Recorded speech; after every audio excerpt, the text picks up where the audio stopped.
जय श्री राम। मेरे प्रिय गणों, आज हम सुनेंगे विश्राम सागर 12वां अध्याय गृह धर्म कर्म विपाक वर्णन। कथा आरंभ होता सुनो वीर हनुमान सिया वर रामचंद्र जी सदा करो कल्याण। 12वां अध्याय श्री राम, सीता जी, संत, गुरु, गणेश और सुखदायिनी शारदा जी का स्मरण करके उसी शाल्मली के इतिहास को कहकर कर्म विपाक का कुछ वर्णन करता हूँ। फिर दूतों ने शाल्मली को आगे करके धर्मराज की सभा में खड़ा किया। विप्र ने धर्मराज का रूप मार्कंडेय के समान अनुपम तेजस्वी देखा। उनके सिर पर रत्न जड़ित मुकुट, कानों में कुंडल और गले में सुंदर माला शोभायमान थी। चारों वेदों के पढ़ने वाले और मीमांसा के ज्ञाता, जिन्होंने लोक कल्याण के लिए स्वयं बहुत से शास्त्रों की रचना की है, सिंहासन पर शोभायुक्त और हर्षित बैठे थे। और बहुत से अन्य सत्यवादी ऋषियों के आसन धर्मराज के निकट थे। यमदूत जब जीवों को यमपुरी ले जाते हैं तो उन्हें धर्मराज के सन्मुख खड़ा करते हैं। धर्मराज उन जीवों को चित्रगुप्त के पास ले जाने की आज्ञा देते हैं। संसार में प्राणी जो गुप्त अथवा प्रकट रूप से पाप और पुण्य करते हैं, चित्रगुप्त उन्हें लिखकर रखते हैं। इसमें वे नामात्र भी नहीं चूकते। वे सब पाप और पुण्य बता देते हैं, जिसे सुनकर धर्मराज न्याय करते हैं और कर्मानुसार फल देते हैं।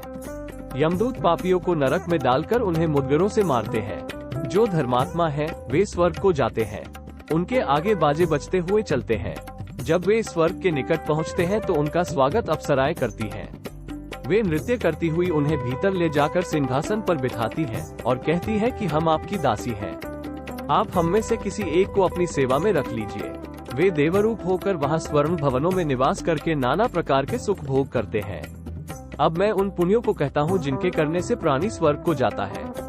जिन मनुष्यों ने विप्रों को दान दिया है, किसी का अनादर नहीं किया है, सब जीवों पर दया रखते हैं, न किसी को दुख देते हैं और न किसी को मारते हैं, वेद पुराणों को सुनकर प्रसन्न होते हैं, कथा कीर्तन करने में मन लगाते हैं, योग तप और तीर्थ करते हैं तथा संयम सहित व्रत रखते हैं, बर्तन, वस्त्र, घोड़े, हाथी और बछड़ा सहित गौएं, कंद, मूल, फल और अन्न दान करते हैं, विप्र और साधुओं का आदर करते हैं, मार्ग में बहुत से वृक्ष लगवाते हैं, कुएं, बावली और तालाब खुदवाते हैं, कार्तिक, माघ और वैशाख में स्नान करते हैं, नंगे पैर वालों को जूता पहनाते हैं और इसी प्रकार के अन्य धर्म करने वाले स्वर्ग में निवास करते हैं। प्राणी जो कुछ कर्माकर्म करता है वो अपने ही लिए करता है, दूसरे के लिए कुछ नहीं करता। जो कुछ भला बुरा कर रखा है वैसा ही फल भोगना पड़ेगा। जो लोग गुरु से दीक्षा ले मन लगाकर हरिस्मरण करते हैं, साधुओं की सेवा करते हैं, मीठे वचन बोलते हैं, दान करके भगवान को समर्पण कर देते हैं, झूठ न बोलकर सत्य बोलते हैं, भक्ति और सत्संगति करते हैं, वे लोग वैकुंठ जाते हैं। जो सत्यभाव से हरिस्मरण करते हैं उनका न्याय धर्मराज के यहाँ नहीं होता। इस प्रकार कोई हरिभक्त धर्मराज के पास नहीं जाता है। पापियों को पहले यमराज नरक में डलवा देते हैं। वहाँ उसे बहुत समय तक नरक भोग कराकर फिर मृत्युलोक में जन्म देते हैं। पूर्व जन्म में जो जैसे कर्म करता है उसी के अनुसार उसे संसार में जन्म लेना पड़ता है। जो नर ब्रह्महत्या करता है वो अगले जन्म में निसंतान होता है। गोवध करने वाला और जीवों की रक्षा न करने वाला मलेच्छ होता है। जो स्वर्ण की चोरी करता है वो कोढ़ी होता है। मदिरा पीने वाला मेढक होता है। बदमार रोगी होता है। जो ब्राह्मण ग्रंथों का अध्ययन न करके नाना प्रकार के विषयों में लिप्त रहे और हरिभक्ति से विमुख रहे तो वो सर्प होता है।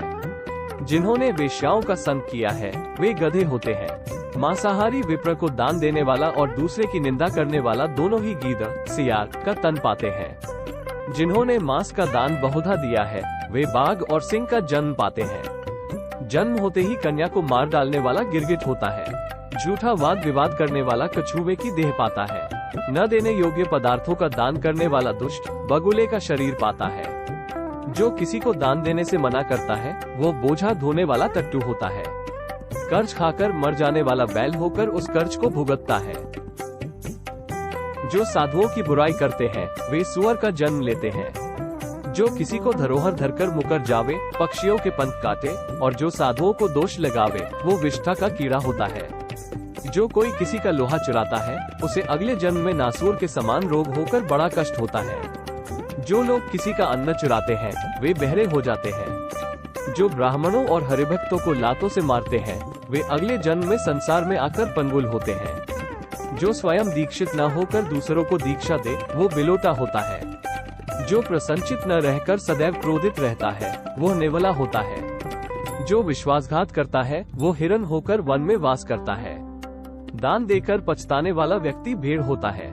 जिन्होंने कपूर और कपास की चोरी की है वे अवश्य ही ऊंट होते हैं। बैलों को बधिया करने और कराने वाले नपुंसक होते हैं। जो अकारण झगड़ा करते हैं वे वन की मक्खी होते हैं। गुरु और ब्राह्मण का अंश चुराने वाला मरुदेश रेगिस्तान का सर्प होता है। मानव तन पाकर दूसरों को पीड़ित करने वाला गंदी नाली का कीड़ा होता है। गुरु से ज्ञान लेकर विमुख हो जाने वाला कोढ़ी होता है। जो संतों का उपहास करता है वो पागल होकर मरता है। भीतर से कपट रखकर ऊपर से प्रीति करने वाला चीता होता है। पराई स्त्रियों से भोग करने वाले कुत्ते होते हैं। मांसाहार के दोषों को जानकर भी मांसाहार करने वाले गिद्ध का तन पाते हैं। मन में पाप रखकर दान करने वाले हाथी होते हैं। हरिजनों में छूत मानने वाले मल खाने वाली छछूंदर होते हैं।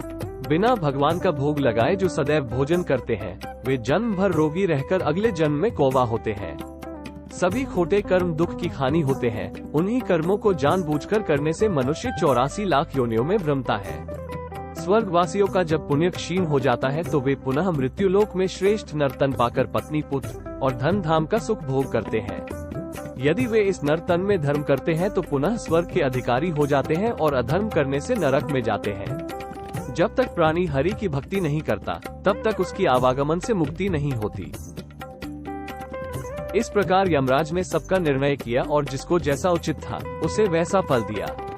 अंत में जब यमदूतों ने शाल्मली ब्राह्मण को उपस्थित किया तो उसे देखकर धर्मराज बोले, रे मूर्ख और अनाड़ी दूतों, तुमने आज बड़ा भारी अपराध किया है। इसी के नाम का एक दूसरा ब्राह्मण था, उसे छोड़कर तुम इसे ले आए। ये सुनकर यमदूतों ने कहा, हे नाथ, धोखे से हम इन्हें ले आए। तब धर्मराज ने अपनी भूल समझकर ब्राह्मण का बड़ा सत्कार किया। कोई कैसा पापी क्यों न हो बिना समय पूरा हुए यहाँ नहीं आता, किंतु ये ब्राह्मण समय से पूर्व ही आ गया। ऐसा विचार कर धर्मराज ने कहा, हे ब्राह्मण, तुझे देखकर मुझे बड़ी दया आती है, इसलिए जो वर मांगना हो मांग ले, वो मैं तुझे आज दूंगा। द्विज ने कहा कि जो प्रभु कृपा करे तो मुझे मृत्यु लोक जाने दे। मेरी जितनी आयु अभी शेष है उतने दिन वहाँ मुझको रहने दे। अब तक मैंने कुछ धर्म नहीं किया और मिथ्या जगत में अपना मन रमाए रहा। जब से आपकी यमपुरी देखी है उसमें स्थित नाना प्रकार के नरकों को देखकर मुझे बड़ा डर लगा है। अतः आप कृपा करके मुझसे वो युक्ति बताइए जिससे फिर आपके धाम न आऊं। धर्मराज ने कहा कि पापी और पुण्यात्मा दोनों ही मेरे लोक में आते हैं। संसार में जो लोग राम भक्ति करते हैं उन पर मेरा शासन नहीं होता। उनकी रक्षा एक ओर चक्र और दूसरी ओर गरुड़ जी किया करते हैं। एक ओर तो हरिगण रक्षा करते हैं और भगवान उनकी सभी जगह रक्षा करते हैं। मैं मन, कर्म और वचन से सत्य कहता हूँ कि उनका विरोध करके कहाँ रहूंगा। इसलिए है द्विज, अब मृत्युलोक में जाकर सुख देने वाली हरिभक्ति को आनंद पूर्वक करो। बिना हरिभक्ति इंद्र भी दुख पाते हैं और पुण्य क्षीण हो जाने पर उन्हें भी मृत्युलोक में आना पड़ता है। राम भक्त का कभी पतन नहीं होता। भक्ति बीज अर्थात राम नाम अजर और अमर है। ये सुनकर विप्र धर्मराज को शीश झुकाकर तुरंत मृत्युलोक को लौट आया। उसका मृतक शरीर पुनः जीवित हो उठा। ये देखकर घर के लोग प्रसन्न हुए। नगर में कोलाहल मच गया जिसे सुन लोग उसे देखने आए। विप्र के घर पूर्ववासियों की भीड़ लग गई। वे पूछने लगे कि तुम कहाँ गए थे और कैसे लौट आए। शाल्मली ने कहा कि महाभयानक रूप बनाए हुए यमदूत आए थे। वे मुझे मारकर यमलोक ले चले। मार्ग में मुझे 8 स्थानों में बड़ा कष्ट हुआ।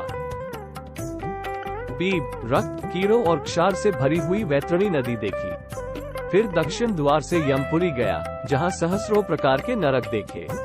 उनमें जीव पड़े हुए चीत्कार कर रहे थे। ये देखकर मेरा धैर्य छूट गया। दूत मुझे धर्मराज के सम्मुख ले गए। उन्होंने मुझे देखकर कहा, इसी के नाम का दूसरा ब्राह्मण है, उसे छोड़कर इसे क्यों कष्ट दिया। उन्होंने मुझसे कहा कि वर मांग लो। तब मैंने कहा कि मुझे फिर मृत्यु लोक जाने दीजिए और वो युक्ति भी बताइए जिससे फिर इस यमलोक में न आना पड़े। तब धर्मराज ने कहा कि जाकर राम भक्ति करो जिससे तुम कभी नरक में नहीं पड़ोगे। जिस प्रकार यमपुरी गया और जिस प्रकार लौट आया वो सब हाल मैंने तुमसे कह सुनाया। जो चतुर, सुजान और सुकर्मी लोग थे वो भक्ति के मर्म को समझकर हरिभक्ति में अनुरक्त हो गए। स्वयं शाल्मली ने गुरु को बुलाकर हर्षित हो राम मंत्र की दीक्षा ली। उसने हर्षित होकर विष्णु मंत्र ग्रहण करके बड़ा उत्सव किया।